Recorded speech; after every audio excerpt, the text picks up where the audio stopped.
Star Wars Hunters is proving itself to be a better game than many gave it credit for. For those of you yet to download it, it's an Overwatch-styled MOBA first-person shooter, with 12 different characters that all have their own roles and abilities. In this video, we'll be exploring what characters are best to start off with, the best practices to put you ahead of other new players, and the best ways to win matches online. So without further ado, let's get right into the video.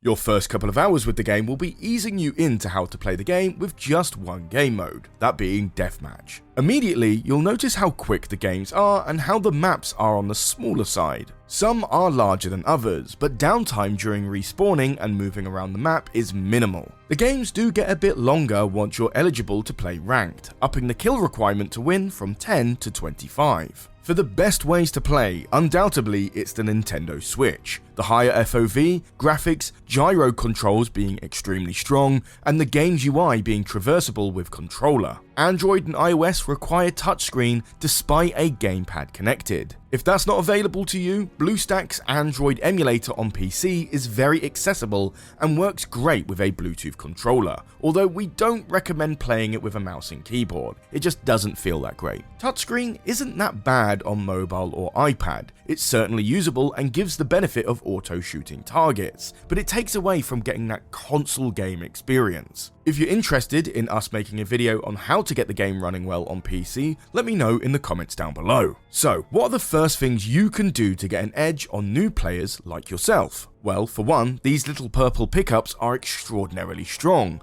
and tend to be ignored by beginners. When picking one up, it increases your ultimate by about 10 to 15% depending on the character. And there are a lot of them, especially on the Mos Esper pod race battlefield, where you can pick up 4 of them in a row as soon as the game starts, and have your ult already halfway, and this will catch newer players off guard when you drop your ultimate so suddenly. Next is having the higher ground, because Kenobi's right, having the ability to shoot at a downward angle will give you a gigantic advantage against all melee characters and most range characters. Remember, players mostly focus on what's in front of them and don't account as much to what's above them. It's how snipers like Diego constantly catch out other players in maps like Dune Sea Outpost, not to mention it's harder to shoot upward at an enemy than it is to shoot downward, especially when you're using AoE attacks like Amara Vex's missile launcher. Some maps have more layers than others too, whilst maps like Dune Sea Outpost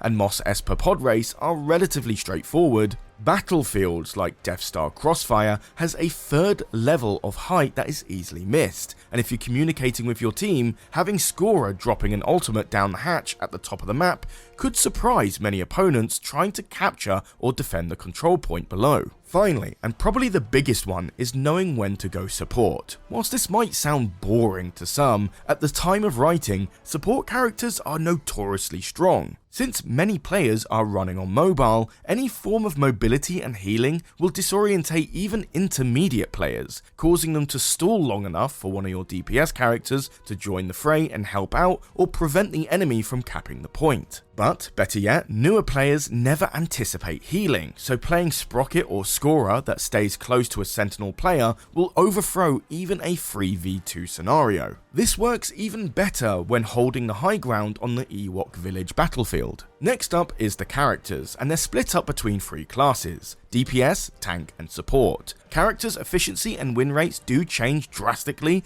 depending on what game mode you're playing. Tanks like Groz the Wookiee play very well on control points but struggle during deathmatch. You'll be notified of what game mode you'll be playing during the loading screen before choosing a character, but we'll get into this a little later. 3 characters change every day, and you can permanently unlock characters just by playing the game, but if you can't wait, you can usually unlock a character with a skin or 2 for about $10. If you're looking to dominate players for the first hour or 2, the character Sentinel punishes players who don't understand their positioning or the mechanics of the game. With a decent health pool, big shield, and high DPS, it will feel somewhat unfair to play against him as any other character. If you are playing against him, understand that AoE attacks like Scorer's ultimate and Amara Vex's missile launcher bypasses his shields and cause direct damage. Sharpshooters like Diego can still headshot him with the shield up too, but more importantly, he's completely open to melee attacks. making him fairly weak to the decent Groz player. If you're looking for a good character that has a high skill ceiling and decent in all game modes, Arantal and Diego provide great mobility and damage, and become practically impossible to kill in the hands of skilled players. You will struggle at the beginning, as positioning is literally the foundation of their movesets, and if you don't know the map like the back of your hand, you're going to find yourself caught out and feeling useless until done so. If you're feeling support, right now Skora is one of the best. She deals moderate damage, and even more so if you're a sharp shooter, but her ultimate is so disgustingly strong in the right hands, and with players who stick together and communicate. Her unstable cocktail move is pretty much an AoE heal for allies and an AoE damage for enemies, which guarantees a win in a 4v4 teamfight. Perhaps you're feeling like maining a Force user. Well, between them, Reeve is the better of the two. Whilst J3DI shares similar moves to her, her ultimate, when used by an experienced player, can be utterly devastating and could cause a 4-player stun and squad wipe.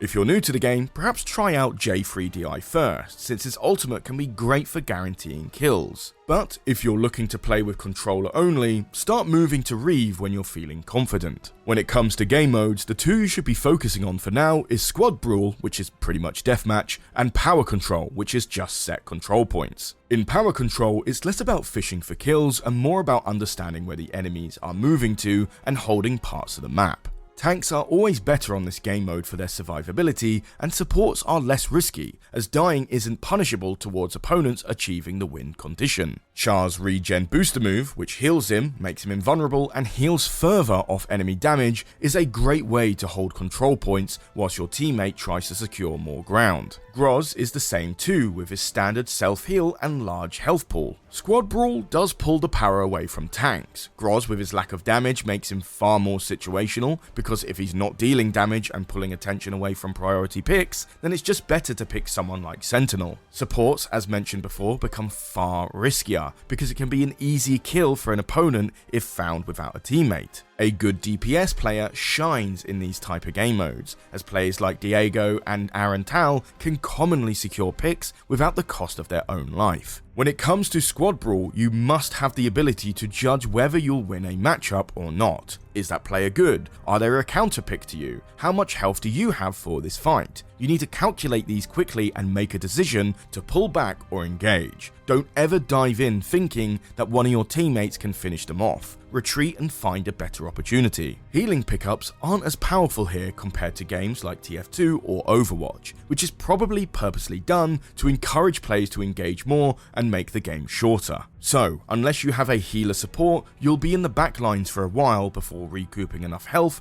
to return to the battlefield. So it's crucial to remember healing locations to minimize the downtime as much as possible. Now, let's dive into the stuff that didn't deserve its own section. After completing or skipping the tutorial, immediately go to your settings and remove that 30 FPS lock. Some phones may already have that setting chosen for you, so make sure you're running 60 before anything else. The graphics might be a little low for you too. On my iPhone 13 Pro, I noticed the game didn't provide the highest level textures and anti-aliasing, and after bumping them to the max, it was a large improvement with no slowdown. Next is a tier list. Everyone loves tier lists, and this is a tier list made by one of the top 100 players by Cloaksy's Art. The top characters are Reeve, Sentinel, and Skora, and I completely agree with these, with Sentinel being lesser of the other two as he does need a strong support to completely unleash his potential. Zyna in high tier is quite a surprise for me, as I've noticed she deals damage very slowly and requires plenty of accuracy. Whilst her healing ability does require positioning, as she only throws it on herself, it's on an extraordinarily low cooldown, which probably explains why she is this high on the tier list. Her ultimate gives an immediate shield to her team, which also helps that rhetoric. Diego fits well on this tier too. For good, it's Arantal and Amara Vex, which makes sense as they are decent players, but Diego just has that slightly higher skill ceiling for potential, with the mid having the likes of Groz, Char and J3DI, which does make sense to me. New players might disagree though.